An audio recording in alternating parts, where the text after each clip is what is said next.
Geração fast food. Desculpe o meu inglês, porque não é o meu forte. Essa foi a expressão usada por um sociólogo chamado Eduardo Guilherme de Moura, catarinense, que comparou a igreja hoje com as redes de comida rápida, fast food, algo que está para resolver as necessidades imediatas, algo que está para resolver a fome de maneira rápida e eficaz. Diz ele que as igrejas hoje se colocam e se moldam segundo as necessidades das pessoas, como uma rede de McDonald's, em que em qualquer lugar do mundo que você vá, terá sempre o mesmo padrão, sempre o mesmo modelo, sempre o mesmo lugar comum para se alimentar.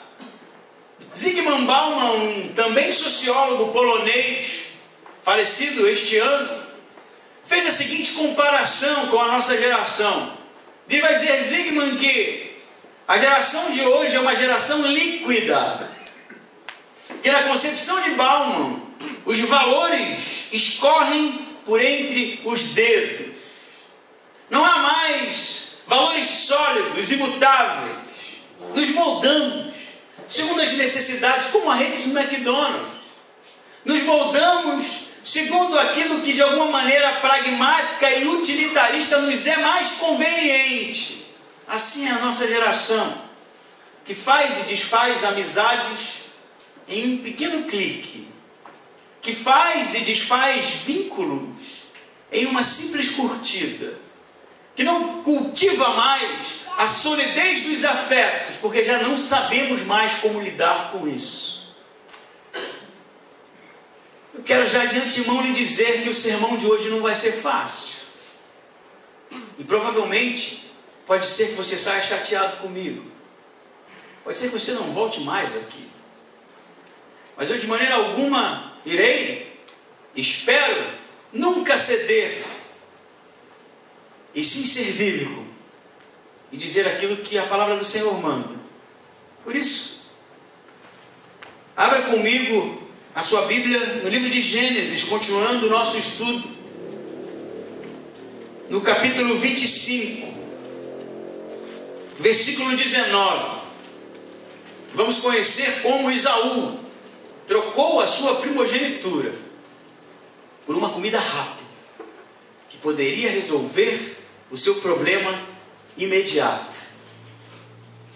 Diz assim no versículo 19: e estas são as gerações de Isaque, filho de Abraão. Abraão gerou Isaque, e Isaque tinha 40 anos quando tomou por mulher Rebeca, filha de Betuel, arameu de Padã Arã, irmã de Labão, arameu. Isaque orou com insistência ao Senhor em favor de sua mulher, pois ela era estéril. O Senhor ouviu suas orações e Rebeca, sua mulher, engravidou. E os filhos lutavam no seu ventre. Então ela disse: por que estou assim? E foi consultar o Senhor. O Senhor lhe respondeu: há 2 nações no teu ventre, e desde as tuas entranhas 2 povos se separarão, e um povo será mais forte que o outro, e o mais velho servirá ao mais moço. Cumpridos os dias para ela dar à luz, havia gêmeos no seu ventre. O primeiro que saiu era ruivo, todo ele como uma veste de pelos, e foi chamado Esaú. Depois saiu seu irmão, com a mão agarrada ao calcanhar de Esaú, por isso foi chamado Jacó. Isaque tinha 60 anos quando Rebeca os deu à luz. Os meninos cresceram e Esaú tornou-se perito caçador, homem do campo, mas Jacó, homem tranquilo, que habitava em tendas. Isaque amava Esaú, porque comia da sua caça, mas Rebeca amava Jacó. Eu peço que você pare a leitura um pouco, mas nós retornaremos ao texto para estudarmos de maneira eficaz todo o conteúdo. E nós vimos que semana passada Deus usou o servo Eliezer para trazer a mulher que seria sua esposa e que estava no coração de Deus, Rebeca. E vimos como todo o processo foi extremamente complexo, a oração de Eliezer, o tipo de mulher que era Rebeca e o encontro então do casal que se apaixonaram na primeira olhada, na primeira vista, no primeiro encontro. Pois então esse momento é o momento em que, como disse semana passada, haverá uma transição. E agora Rebeca dará a luz, mas não sem antes clamar a Deus, porque não podia ter filhos, como é comum na história de todas as esposas dos patriarcas. Porque o escritor quer nos mostrar que toda a descendência de Abraão foi fruto de uma intervenção de Deus. Ele agiu, ele conduziu. E diz o texto que ela ora insistentemente. Isaac ora insistentemente para que ela engravidasse. E se você prestar atenção no texto, você vai ver no versículo 20, perceberá que eles se casaram quando Isaac tinha 40 anos. E no versículo 26, ela só dará luz aos meninos com 60 anos. Então, ao todo, foram 20 anos de intercessão, esperando que ela engravidasse, esperando que ela tivesse filhos. Isaac, em maneira nenhuma, em momento nenhum, vai fazer como seu pai, Abraão, que no momento de, eu diria, impaciência, tentou resolver, engravidando Agar, sua serva. Isaac não. Isaac ora. Isaac é fiel. Isaac se mantém esperando a intervenção de Deus. E 20 anos depois, passado todo esse tempo, Deus atende a oração. Mas as coisas estão estranhas ainda, porque há duas crianças. E diz o texto que ela se inquieta porque não sabe por que está passando por uma gravidez tão conturbada. Por que eles, os bebês em sua barriga, se movem tanto, se mexem tanto?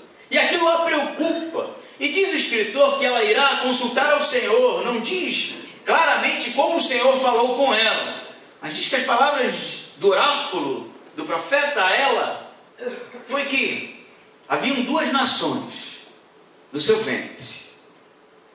Um povo seria mais forte e o mais novo seria o Senhor, porque o mais velho se submeteria ao mais novo. E assim a gravidez passa e o momento de dar à luz, nasce o primeiro, Esaú, menino grande, de porte físico, louro, como que ruivo, porque o seu nome Esaú significa vermelho e provavelmente a sua aparência era de fato avermelhada, não é? Mas logo atrás vinha o pequeno Jacó, criança ainda, mas com as mãos garradas no tornozelo de seu irmão, já ali tipificando o que aconteceria posteriormente, porque Jacó, sim, esse seria o pai de uma grande nação escolhida por Deus. Mas o texto continua a desenrolar. Me parece que Isaac sim foi fiel a Deus no momento de oração, no momento da privação, no momento da ausência da promessa, se manteve fiel, mas parece que depois que as crianças nascem, alguma coisa muda. Alguma coisa muda. Porque o escritor vai dizer para a gente que aquela criança que havia nascido primeiro, de fato, era um modelo de virilidade. Era um homem de pelagem ruiva, caçador e de muita habilidade para a caça. Homem que vivia entranhado no mato, lutando com as feras e que trazia sempre para o seu pai o melhor que se podia caçar. Quem sabe Esaú ali, na cabeça de Isaac, fosse o modelo de líder. Aquele que ele esperava liderar, continuar as gerações futuras. Porque era um homem de fato de presença física, era um homem de estética, era um homem de músculo. E diz o texto que por causa, percebam a sutileza no 28, Isaac amava Esaú, porque ele era alguém muito espiritual. Esse está escrito aí? É? Não, né? Isaac amava Esaú porque ele sempre buscava o Senhor. Sim? Não. Isaac amava Esaú porque Esaú era o filho da promessa. Sim? Então acho que minha versão está meio errada. Porque aqui está dizendo que ele amava Esaú por causa da comida. Não é isso que diz aí? Ele amava Esaú por causa da caça que Esaú trazia. E o texto vai revelar mais. Rebeca amava Jacó, mas não diz por quê. Eu poderia dizer que Isaac amava Esaú por causa da caça que Esaú lhe trazia, mas Rebeca simplesmente amava Jacó. Quem sabe, especulo eu, o amor aqui não quer dizer necessariamente que Isaac não amasse Jacó, mas ele preferia Esaú. Quem sabe porque Esaú era o tipo que ele esperava, alguém que caçava, alguém que tinha presença, alguém que lhe trazia o melhor da sua caça para que ele gozasse dos prazeres ali culinários de seu filho. Jacó não, Jacó é um homem simples, um homem, eu poderia dizer, quase uma menina de tenda. Quem sabe ajudava ali Rebeca nos afazeres de casa, não é? Não era um homem violento, não era um homem agressivo, não era um homem que estava interessado em lutar com feras. Ele simplesmente estava por ali. Mas mesmo assim há algo em Rebeca que vai fazer com que ela prefira esse. E especulo eu, quem sabe por causa da profecia, que havia dito que o mais novo seria aquele que dominaria, isso é, o mais novo seria o filho da promessa. Deus já havia dito, mas Esaú, por se passar o tempo, por se acostumar com a situação, acaba trazendo um desequilíbrio para o lar, porque Isaac o prefere. Isaac, um homem de oração, que buscou ao Senhor na ausência da promessa, e quando a promessa chega, oscila, vacila, traz desequilíbrio para a família. Vou te dizer, estava pensando nesse texto essa semana, e coincidentemente, né, se é que assim eu posso dizer, encontrei um padrão no texto, tem um padrãozinho que se repete, e você vai perceber isso nitidamente. Você sabe que Isaac, ele tinha uma preferência dos filhos, né, como nós vimos. Você sabe o que vai acontecer com Jacó? Mais lá na frente, depois que ele tiver todos os seus filhos, ele vai preferir José. Não é isso que vai acontecer? Ele vai preferir José, e por causa da sua preferência, ele vai trazer um mal-estar na família, a ponto dos filhos quererem matar José, de ciúme, por causa do pai. Você quer ver um outro padrãozinho? Isaac prefere Esaú por causa da comida, da caça. Você sabe o que vai acontecer com Esaú? Porque você já conhece a história. Ele vai trocar o seu direito à primogenitura por causa de quê? Comida. Há um padrão que se repete. Parece que o comportamento de Isaac gera um desequilíbrio no seu filho Esaú. O comportamento de Isaac vai gerar um desequilíbrio no seu filho Jacó posteriormente.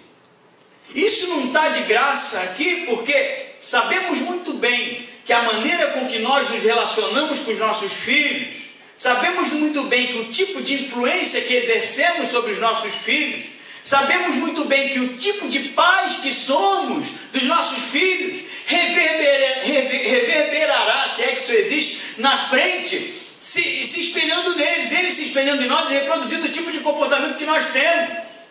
E nós, às vezes, eu penso, deixamos de perceber o tipo de responsabilidade que temos sobre a descendência futura, sobre a geração futura. Às vezes não nos achamos responsáveis de maneira integral por aqueles que dependem de nós, que provavelmente reproduzirão o que nós somos. Eu penso que, quero acreditar, que não somos displicentes, por exemplo, com a educação dos nossos filhos. E aqueles que não têm filhos provavelmente não pensam nisso, em cuidar, não é? A gente quer dar o melhor, a gente quer cuidar para que eles cheguem a lugares que nós não chegamos, né? Alcancem patamares que nós não alcançamos. Nós cuidamos da saúde, sim, cuidamos da saúde. Queremos o melhor para os nossos filhos, que eles sejam saudáveis, que eles cresçam bem, não é? Educação também nos importamos, não é? E queremos as melhores escolas e tudo mais. Mas e a vida espiritual? E a vida espiritual? Será que somos um exemplo para aqueles que olham para nós? Será que a nossa vacilação na hora de levar Deus a sério não está gerando uma geração, uma descendência também, que olhará para o reino de Deus e não verá nada de relevante? Será que somos tipos que estamos nos relacionando com os nossos filhos a ponto de deixarmos para trás, depois que morrermos, depois que sobrar de nós uma pequena foto amarelada no canto de uma estante, nenhum tipo de exemplo de homens e mulheres de Deus? Será que os pequeninos, quando olham para nós, eles percebem que há de fato seriedade na nossa vida com Deus, que há de fato compromisso na nossa vida com Deus, que há de fato o levarmos a sério o plano de Deus para a nossa vida, ou vivemos como se não fosse com a gente? E o simples fato de nós estejamos a resolver o problema básico, né, de educação, saúde e seja lá o que for, seja suficiente. E às vezes a ficha não cai, que nós poderíamos sim, podemos estar gerando uma descendência pior que a nossa. Pior que a nossa. Olha a história, percebam aqui o disparate que é. Abraão gerou Isaac, e Abraão foi exemplo, sabe? Abraão pegou o próprio filho, Isaac, esse mesmo, e levou para sacrificá-lo. Isaac sabia muito bem quem era seu pai. Nunca havia duvidado de que aquele homem era um homem de Deus, em todos os aspectos, porque me parece que depois que Sara tem o filho, Abraão parou de ser irresponsável como era antes. Abraão parou de tomar algumas decisões que havia tomado antes, que não estavam no coração de Deus. Mas depois do seu filho as coisas mudaram. Ele começou a ser um homem totalmente, integralmente voltado para o coração de Deus, sendo exemplo todo o tempo, fazendo aquilo que estava de fato em consonância com o que Deus queria, e seu filho viu isso. Mas parece que há um descuido, e eu penso que é muito comum entre nós, porque na hora da ausência, na hora que as coisas não estão bem, na hora que as coisas não estão andando segundo a nossa vontade, a gente se volta para Deus. E a gente nunca teve tanta fé quanto na hora do sofrimento. E a gente leva Deus a sério e chora, e vai num monte, e lê a Bíblia, e faz oração, e procura profetas e tal. Mas parece que depois que as coisas se resolvem, e a gente goza de certa, eu diria, ausência de tribulação, a gente começa a ficar displicente. Vou contar uma coisa para você, que aconteceu no livro, ou melhor, narrado no livro do Filipenses, Maravilhosa Graça. Ele conta que um membro de sua igreja, uma pessoa próxima, estava numa fase muito difícil do seu casamento, sabe? E eles discutiam muito, ele e a esposa, e ele tinha um filho de 5 anos. E numa dessas discussões, diz que ele estava tão irritado, que ele se levantou na mesa, bateu com muita força na mesa e disse para sua esposa: eu te odeio, eu não te suporto mais. Eram as palavras daquele pai. E de maneira brusca ele deixa o jantar de lado e se retira. O dia passa. E diz aquele homem que quando chega à noite, ele olhando se as portas estavam fechadas, se estava tudo ok, ele ouve um barulho no quarto do seu filho. Ele se aproxima de mansinho, percebe que seu filho de 5 anos estava deitado, repetindo as mesmas coisas que ele havia dito à sua esposa: eu te odeio, eu não te suporto mais. E ele percebeu o tipo de influência que ele estava exercendo sobre o seu filho. Entende isso? A gente não faz ideia da responsabilidade que Deus colocou nas nossas mãos, de sermos referenciais, de gerarmos homens e mulheres saudáveis na vida espiritual deles com Deus. Às vezes eu fico tonto quando as pessoas deixam de levar Deus a sério, achando que aquilo não vai ter reflexo depois. Eu me lembro que eu tinha tudo para não estar aqui. Eu sou filho de pai alcoólatra. Meu pai era alcoólatra, separou da minha mãe muito cedo. Conta a minha mãe, eu não me lembro, né? Que em uma das brigas que ela teve com ele, minha mãe havia saído de um casamento já com um filho. Foi um casamento que terminou muito rápido, 1 ano apenas. E me parece que o meu pai, do segundo casamento, né, na verdade, o marido dela do segundo casamento, havia batido no meu irmão. E ela fez o seguinte comentário: você bate nele porque ele não é o seu filho, por isso que você está sempre castigando ele. E diz a minha mãe que ele pega um cabo de vassoura e quebra na minha cabeça, que devia ter por volta dos 3 anos de idade. Deve ter sido por isso que eu não sou muito bem na cabeça, mas eu não me lembro da história. Mas o relacionamento era assim. E ele foi embora e nos abandonou. E nós passamos tempos difíceis, até minha mãe encontrar o homem da sua vida, que foi até alguns anos atrás, quando faleceu, homem que não tinha filhos com ela, mas que assumiu os 3 filhos e cuidou de nós e nos ensinou a sermos homens, a sermos pessoas honradas. Mas em nenhum momento da minha trajetória, já comentei com alguns isso, para mim não é problema, eu nunca recebi um abraço de pai. Ele nunca me abraçou e disse o quanto estava feliz comigo. Ele sempre foi muito bom em corrigir. A lei valia, mas não havia afeto. E eu cresci por muito tempo, quem sabe, tendo dificuldades, porque mesmo depois de me converter, não conseguia olhar para Deus como um pai, porque eu não tive pai. Era muito mais fácil olhar para Deus como mãe, que estava sempre presente na minha vida, do que como um pai. Porque o tipo de decisão, o tipo de atitude que os meus pais tiveram um reverb na minha vida, influenciaram aquilo que eu era. E se não fosse a graça salvadora de Deus, a misericórdia de Deus, sabe-se lá onde eu estaria. Entende isso? A gente não faz ideia. E a gente, eu acho que pensa todo o tempo que a história é só sobre nós. É só sobre nós. É que Deus tem que abençoar a gente, as coisas têm que acontecer com a gente faz da nossa vida do jeito que a gente quiser, e se acontecer alguma coisa somos responsáveis, mas esquecemos dos pequeninos, e eles alcançarão lugares maiores do que nós. Foi assim que Jesus disse. Ele vira para os discípulos e diz: eu estou indo para o Pai, mas vocês farão obras maiores do que a minha. Porque havia tempo, porque a geração continuaria, e a gente trata às vezes o reino de Deus com tanto descaso. Às vezes, quem sabe, eu posso ousar dizer que o nosso comportamento de descaso, às vezes, e tantos outros tipos de comportamento que a gente acaba vivendo, seja um eco do passado, sabe? Do tipo de vida que nós tivemos com os nossos pais. Um tipo de relacionamento que tantas vezes nos marcou e nos magoou, e a gente hoje às vezes nem se percebe sendo tão semelhante, sendo tão semelhante. Às vezes a gente está replicando alguma coisa que fez com que a gente agisse dessa forma e nem sabe. Eu digo uma coisa para você: leve Deus a sério. Sabe por quê? Porque se você levar Deus a sério, provavelmente seus filhos levarão. Eu te digo mais: se você levar Deus a sério, Deus tem o poder de cancelar as frustrações, de cancelar o sofrimento. Deus tem o poder, através da sua graça, de tirar tudo aquilo que é um peso nas suas costas, que impede você de ser um exemplo, por causa daquilo que fizeram com você.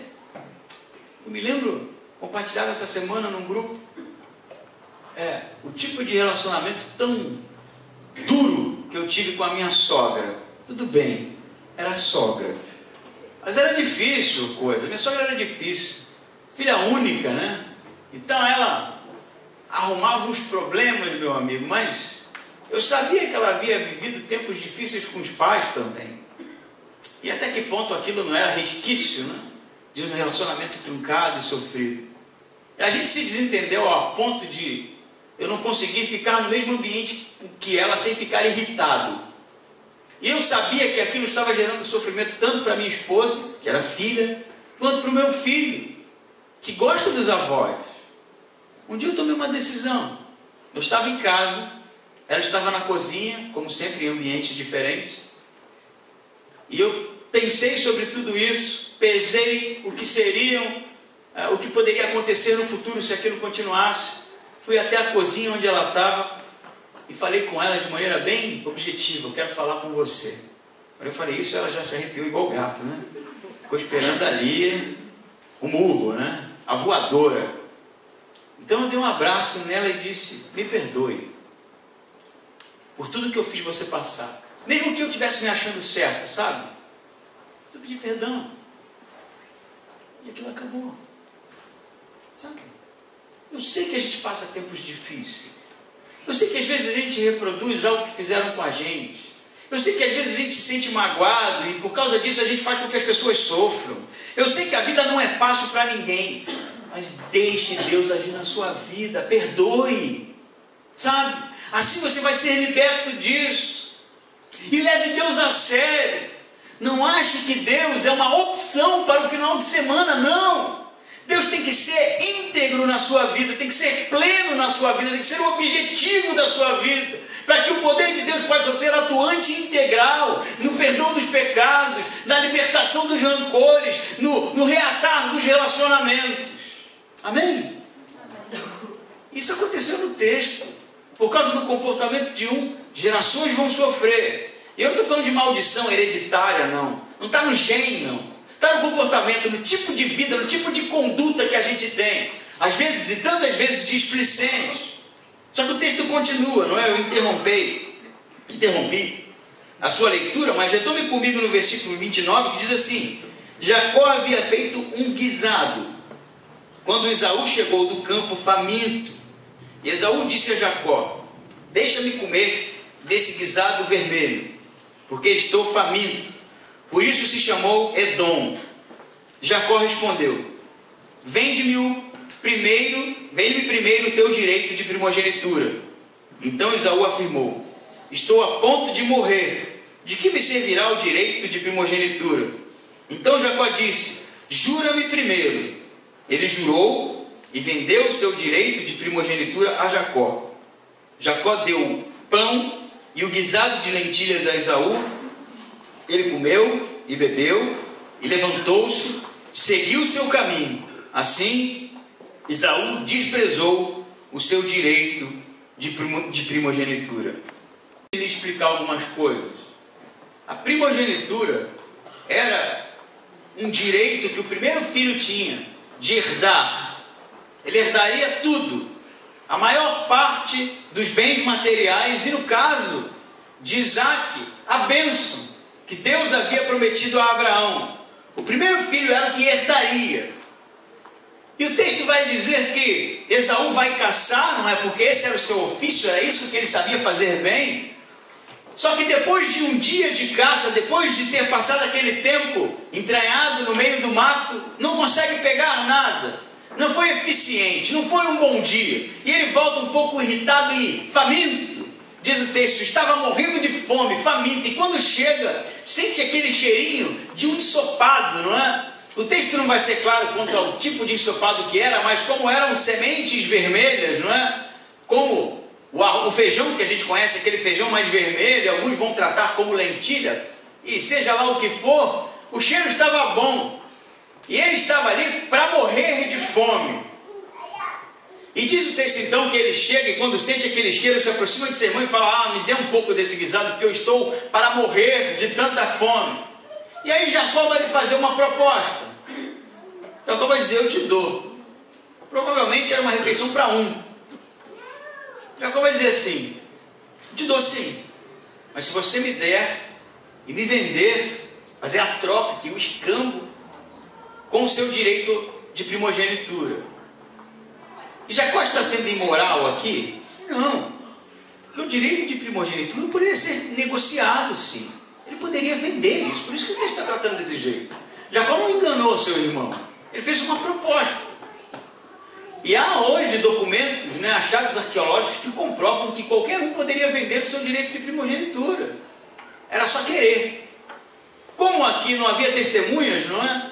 Não havia um contrato formal, Esaú faz a seguinte leitura: pô, fome eu tô, e tô com muita. Do que me adianta direito à primogenitura nessa hora, né? Que isso vai me resolver? Não vai me resolver nada. Então, velho, fica com esse negócio. Você quer, fica, mas eu quero o rango. E aí Jacó falou: não, Primeiro você vai me jurar, e ele faz um juramento, não é isso que diz o texto?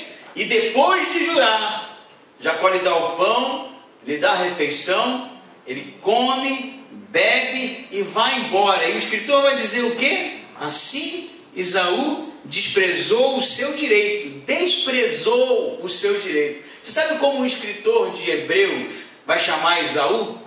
Em Hebreus, capítulo 12, versículo 16, ele vai dizer: ninguém seja profano e imoral como Esaú, que rejeitou o seu direito à primogenitura. Por que profano? Você sabe o que é profano? Profano é tudo aquilo que é contrário ao sagrado. O que não é sagrado é profano. É o oposto do sagrado. É aquilo que é maculado, aquilo que é iníquo, aquilo que é imoral. O escritor de Hebreus vai chamar Esaú de imoral e profano. Sabe por quê? Porque a bênção da primogenitura não eram só os bens. Porque a bênção da primogenitura tinha a ver com uma descendência que estava sendo direcionada por Deus, com o plano de Deus levantar um povo que seria seu, e isso culminaria no Messias. Toda a bênção, toda a promessa, toda a expectativa que Deus tinha sobre Abraão e sua descendência foi desprezado por Esaú aqui. Todo o plano de Deus, tudo aquilo que Deus tinha no seu coração como sonho de salvação da humanidade, foi aqui rejeitado por Esaú. E você sabe por conta do quê? Por causa do prato de comida. Eu nunca vi, não sei se nunca é um exagero, mas como pode um texto tão antigo ser tão atual? Como podemos chamar Esaú hoje? Que nome daríamos ao comportamento de Esaú hoje? É alguém que troca a esperança, é alguém que troca um sonho que ainda não aconteceu, é alguém que não tem paciência para esperar aquilo que Deus quer. Ele, na verdade, procura resultados imediatos. A fome é agora. Do que me serve primogenitura? Eu quero resolver isso agora. É assim que eu sou. Eu preciso de um resultado. Eu preciso que as coisas aconteçam nesse momento, que a fome está acontecendo agora. E que me adianta esperar? O que me adianta herdar a bênção maior, a parte maior da herança, se isso só vai acontecer depois? Porque agora o que está acontecendo é a fome. Percebe isso?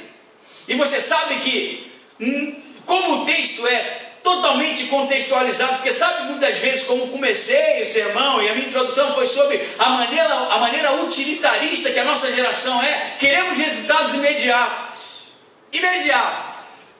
Se estamos com desemprego, procuramos a igreja que oferece emprego, não é isso? Aquela que oferece a bênção, resultado imediato. Estava vendo essa semana um vídeo, e eu não sei porque eu insisto em ver essas coisas, né? Mas porque às vezes o título está lá e olha só o que fulano fez. Aí você fica, putz, o que fulano deve ter feito? Acaba clicando naquele negócio, né? Curiosidade. Era um vídeo da igreja do dito apóstolo Valdemiro. Eu, na verdade, não tinha noção de quantos produtos eles oferecem. Eu conhecia o grosso ali, né? A coisa você compra lá o lenço lá ungido, né? A toalhinha, e o cara passou na porta do banco e a dívida sumiu, né? Tinha uma dívida de 15 mil reais, depois que ele passou lá a toalhinha do cara, né? Tem que ser a do cara, não pode ser qualquer toalhinha, não, tem que ser com o suor dele e tal. E aí no outro dia ele foi lá olhar o extrato, não tinha mais nada. Essa aí eu sabia, e algumas outras. Cara, mas tem meia ungida por ele. Você compra a meia e a coisa acontece na hora. Eu não sei o que você está procurando, mas só pôr aquela meia, velho. E não é um pá não, é uma. Pro frio não resolve, né? Se você procurar a meia dele para resolver um problema rápido, que é o do frio, só um pé, porque o outro congela. Ele oferece algumas outras coisas. Você vai rir. Fronha ungida. Você põe no travesseiro e deita lá que seus sonhos vão se realizar. Mas tem que ser a fronha que ele unge. O que tem mais? Óleo, azeite, pedaço da cruz. Isso está me parecendo, inclusive, quando Lutero foi a Roma, não é? Ele voltou muito em crise, porque diz Lutero que ele encontrou em Roma pelo menos 15 crânios de Pedro. Só que Pedro só tinha uma cabeça, né? e todos eram sagrados. Que diferença que há? O que é que as igrejas estão vendendo hoje? Qual é o produto? O produto é: venha para a minha igreja que aqui a gente resolve os seus problemas. Qual é o problema? Vem aqui, cara, uma pequena oferta de R$1.000 e as coisas vão acontecer na sua vida. E você fala assim, que absurdo, né? Deve ter ninguém nisso. Cara, tá cheio de gente. Tá saindo gente pelo ladrão que não cabe. Porque as pessoas estão atrás de um modelo de igreja que resolva os seus problemas. Elas não querem se moldar ao caráter de Deus. Elas querem que Deus se molde aos problemas. As pessoas estão procurando uma saída rápida, emergente, para aquilo que a incomoda. E eu tenho, às vezes, crises e crises, porque tantas vezes a gente não age assim, extrapolando tanto, né? Mas eu não sei até que ponto a gente usa Deus para que Ele, de alguma forma, resolva os nossos problemas, mas a gente não quer ter compromisso. Deus serve sim, para aquela hora que o bicho está pegando, para a hora que a coisa está ruim, aí Deus serve, a gente vai na igreja, a gente é fiel, assim como Isaac foi, não tinha filho, vamos orar, 20 anos orando, mas depois que a coisa passa, aí a gente não liga, a gente vive como se pudesse viver de qualquer jeito. Às vezes, inclusive, a gente nem gosta do conteúdo da pregação. Não, isso não, muito duro. Não, tem que falar um negócio aí, pô, dá uma amenizada, né? Você sabe que hoje é dos Estados Unidos que são essas coisas, né? Hoje há nos Estados Unidos uma tendência a tirar a pregação bíblica. Sabiam disso? Porque isso é antiquado. As pessoas não querem ir na igreja para ouvirem que são pecadoras, mas não. As pessoas querem ir na igreja para ficar feliz, sabe? É isso que eles fazem. As mega igrejas, aquelas com mais de 5.000 membros, 15, 20 mil, aí tira e põe um musical. Aí no domingo é um musical. Você sai de lá feliz, viu? Uma Broadway de graça, né? No outro domingo é um teatro, aí tem aquele show, iluminação, superprodução americana, sabe? E no outro domingo é o encontro da comida. E a pregação bíblica, as pessoas não querem saber mais. A exposição bíblica, as pessoas não querem mais isso, não. As pessoas querem ir lá na igreja que tem promessas, sabe? Que tem o cumprimento ali dos problemas e a resolução dos problemas que tanto nos atormenta. E assim se cumpre o que Paulo falou, que haveria um tempo que a palavra de Deus incomodaria tanto, que as pessoas ficariam com um comichão nos ouvidos e procurariam mestres que satisfizessem as suas necessidades. Sabe que a gente não está se tornando isso, não? Por que você vem aqui? É a minha pergunta. O que te traz aqui? O que é o combustível que faz com que você saia de casa e venha se reunir com a gente? É porque é legal, que as pessoas são legais, ou é porque de fato a gente quer adorar o Senhor, sabe? Alguém essa semana comentava na escola bíblica, comentou um texto que eu escrevi no Facebook. Eu não sou muito bom com o Facebook, não, porque terceira idade você sabe como é, né? Às vezes a gente se enrola um pouco. Mas eu escrevi lá, já pensando no texto, né? Igreja não pode ser fardo. Igreja é honra. Ir na igreja não pode ser um fardo. Eu não posso ter o sentimento de que perdi o domingo porque tive que ir na igreja. Eu não posso ter o sentimento de que eu poderia estar na praia, ou no parque, ou no cinema. E aí a pessoa escreveu lá assim, mas você não acha que ir no mesmo lugar toda semana, ver as mesmas pessoas, ouvir o mesmo tipo de música, ouvir o mesmo pregador, não pode ser monótono? Eu pensei, pode. Na verdade eu acho até que é. Me ouvir toda semana, pelo amor de Deus, eu não gostaria. É monótono, sim, se não tiver Cristo. Se não tiver Cristo, não. O que eu estou fazendo aqui? Tem coisas muito melhores para fazer. E você pode estar lá, em Blumenau está tendo uma festa lá. Diz que está muito legal, você pode ir para lá, curtir, comer um nelsinho e tal, beber um vinhozinho bom. Vai. Tem tantas e tantas opções para a gente fazer, não é?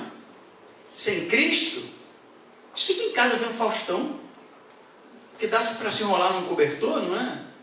E fazer uma pipoquinha. Se você não quiser ver Faustão, você pode ver um filmezinho bom. Tem a Netflix agora acessível a todo mundo, né? Baratinho. Não vem para a igreja, não.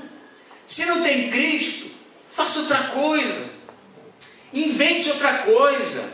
Tem muita opção de entretenimento. Não vem me escutar, não vem cantar. Se não tem Cristo, cara, o que você está fazendo? Está perdendo tempo, está perdendo domingo. Poderia ter tantas opções de entretenimento para você fazer. Mas quando tem Cristo, o nosso objetivo é estar adorando, porque a gente se sente satisfeito quando sentimos a presença do Espírito Santo. Se tem Cristo, toda a nossa vida culmina num domingo juntos, orando uns pelos outros, adorando aquele que é o Senhor da nossa vida, cultuando aquele que morreu na cruz, tendo o coração grato por tudo aquilo que Ele tem feito por nós. Igreja não é e nunca será uma opção. Nunca será uma opção. Igreja não é opção de entretenimento. Igreja não está aqui para brigar contra outros entretenimentos. Igreja não está aqui para concorrer com o cinema, para tentar chamar aqui o público que vai na festa da cerveja. Igreja não é isso. Igreja é a reunião dos santos, aqueles que se sentem motivados porque foram salvos e a misericórdia de Deus nos alcançou, por isso nos reunimos. Só por isso, só por isso. Não é o pregador, às vezes tem mensagem que é ruim mesmo. Tem. Eu digo que eu não estou bom, que o pregador não está bom, que o cara prega mal. Ah, o filho ficou doente, o outro, hoje mesmo quando eu cheguei aqui, o Luca veio correndo, porque não para de correr nunca, né?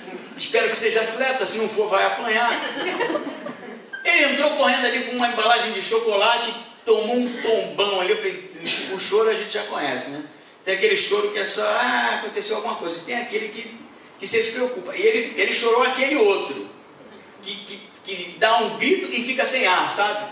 Para encher o pulmão para dar o outro. Aí eu saí correndo para pegar o Luca ali, ele caiu com o chocolate, eu não percebi que o chocolate grudou nele, né? E aí quando eu peguei ele no colo, grudou em mim, não é? Só que já estava em cima da escola bíblica. Aí eu já estava cheio de chocolate, o moleque chorando, minha cabeça, eu falei, cara, mas que parada, agora eu vou ter que ir em casa. E pode ser que a mensagem não seja lá essa coisa mesmo não, sabe? Esse dia não está bom, o Caná errou. O cara sempre era, mas é pecador, e Deus é misericordioso. O outro ali, a música errou a letra, essas coisas acontecem, a iluminação não está boa, a caixa fez barulho, hoje ela não fez, hoje ela está de bem com Deus, né? Tem dia que o capiroto atua ali, ela faz um barulho, aí você já se incomoda, aí você está aqui, o culto não foi bom, por favor, não vai ser bom nunca, velho. Quer olhar com os olhos técnicos, isso aqui não é Broadway. Aqui não tem profissional, só tem voluntário. Se você for procurar isso, acho que você vai ter inclusive dificuldade para achar uma igreja em Blumenau, em Timbó, em Dayal, onde quer que seja. Se esse é o combustível, estamos bem enrolados. Mas quando o nosso foco é adorar a Cristo, autor e consumador da nossa fé, isso aqui faz todo o sentido. Faz todo o sentido. E sabe que eu vou dizer uma coisa para você, eu vou confessar. Eu fico ansioso para chegar domingo. Não é para pregar. Pregar. Eu sei que tem gente que poderia fazer isso melhor que eu. Para estar com vocês.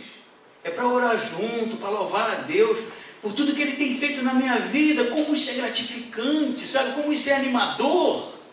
E se tirar isso, somos, ou seremos, como Isaú. A gente só quer estar onde há vantagem, benefício, sabe? Quando alguém fala alguma coisa que a gente gosta, quando o ar-condicionado está na temperatura, aí a gente vai naquela outra lá, que lá tem ar-condicionado, aqui não tem, né? Mas tem, né? Bem que tem. Verão, chegue junto que vai ter ar-condicionado. E sabe, a gente fica procurando o melhor lugar para a gente se sentir bem. Não vou voltar lá não, porque a poltrona não é a que eu gosto, né? Não é isso, gente, nunca foi. Você sabe que esse comportamento em Esaú vai ser chamado de blasfemo, imoral, porque ao invés de olhar aquilo que Deus tinha na vida dele, trocou todo o sonho de Deus por causa de uma refeição, por causa de algo que resolvia o problema parcial ali. Ele pouco se lixou para quem era Deus. Mas eu vou falar de um outro personagem também para finalizar. Jacó. Percebam aqui que há 3 personagens: os pais, né? Esaú e Jacó. Se Esaú é aquele que pouco se lixou para as promessas de Deus, Jacó não.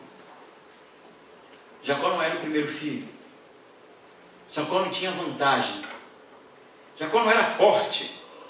Não tinha um físico avantajado. Não tinha a presença que seu irmão tinha. Jacó não tinha as habilidades que seu irmão tinha. Jacó sequer era o preferido de seu pai. Mas ele queria tanto aquele negócio. Ele queria tanto aquela promessa. Que ele estava disposto a tudo. Tudo. E você vai me dizer assim: mas ele mentiu para o pai dele, não interessa.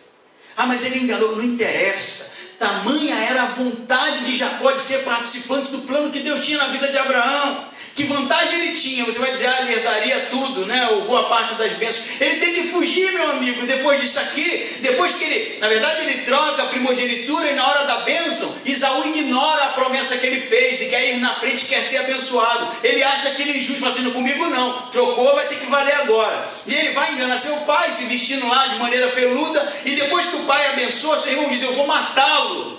É isso que custou. E aí ele tem que fugir desesperado. Mas você sabe o que acontece no caminho desse que enganou e mentiu? Deus lhe aparece e Deus lhe faz promessas. Jacó, estenderei a tua existência, vai dizer Deus.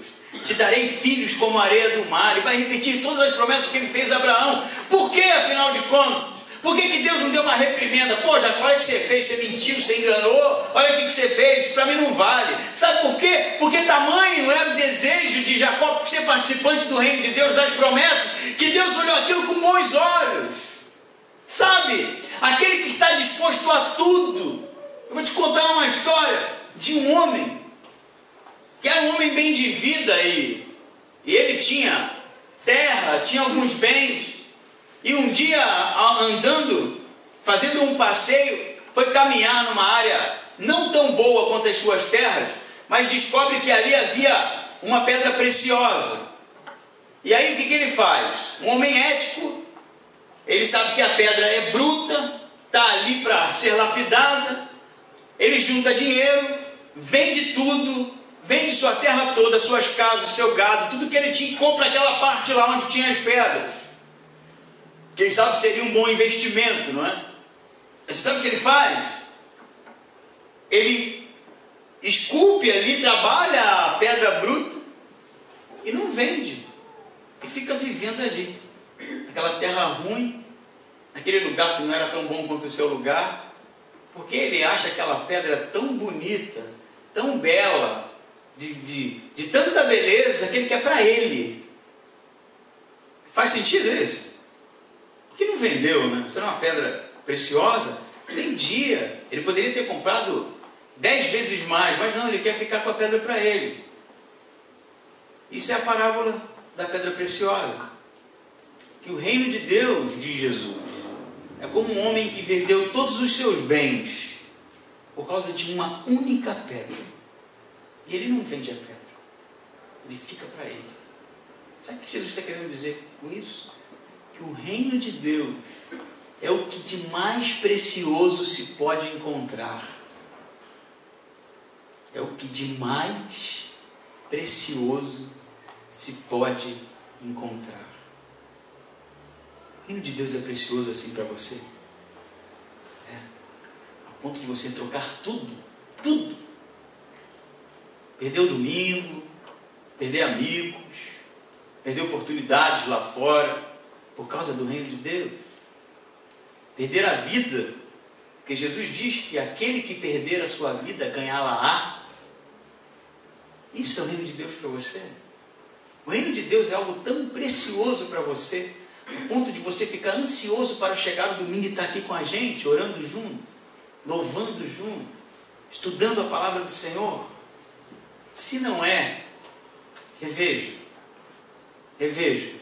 que você pode estar perdendo oportunidades de curtir a vida. Mas se é, quem sabe Deus lhe faça promessas, estique a sua existência e lhe dê filhos, incontáveis, como a areia do mar. Homens e mulheres que serão referencial de homens e mulheres de Deus. Homens e mulheres que alcançarão coisas maiores que nós. Se não, siga com a sua vida.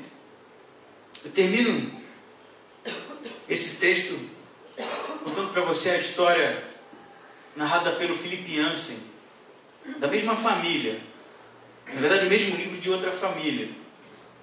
E ele diz que uma menina que sofreu muito com seu pai violento, ele batia na mãe, ele bebia muito, e um dia esse homem mandou a sua esposa embora de casa. Sua esposa que não tinha para onde ir, mas teve que ir, à força. Então a criança cresceu com ódio do pai.